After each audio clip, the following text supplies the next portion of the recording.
Hey Moses, how did you get into astrology?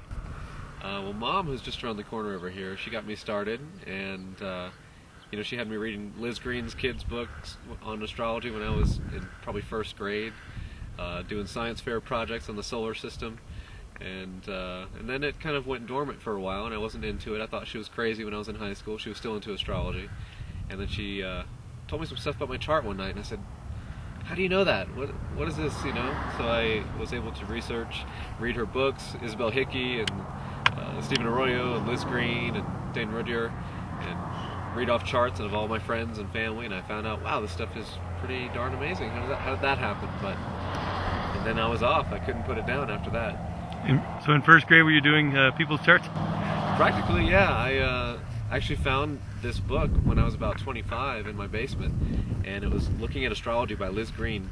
Really pretty book, and I opened it up, and all the kids in my first grade class, their names were written down in pencil, and their sun signs were next to their names, and I couldn't believe it. I was floored, but I could remember all the kids. I could say, oh yeah, that kid was a Scorpio, or whatever it was, So how has astrology impacted your life, both personally and as a career?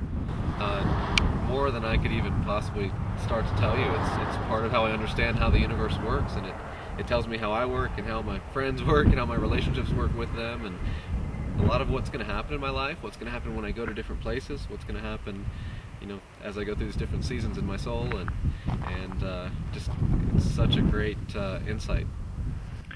What's your focus in astrology? What type of astrologer are you?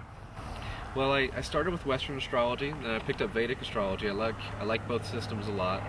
More modern astrology, more traditional Vedic astrology, and some of the traditional Western too, but my focus now is really with locational astrology, and that's my main passion. That's what I mainly help people with these days, is finding better places to live, and that's really, it's great because it's so empirical. You can really test it. You can find out if it's true. You can find out what happened when you lived here, or what happened when you lived here, and if you're either accurate or you're not, if you are trying to read those influences. So it's neat to have something that is really grounded in some kind of reality.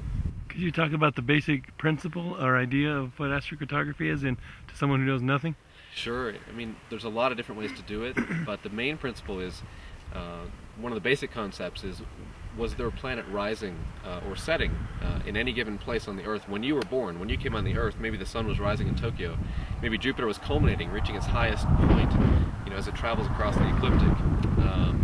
And that's symbolic of what that place is about for you. Now from there we can get much, much, much more complicated, but it's basically this idea that as we enter the Earth, this sort of grid or matrix is set up that determines what our experiences will be like everywhere we go, and you can test it, you can verify it, and that's why it's so popular with people. To me, it's the most accurate form of astrology there is.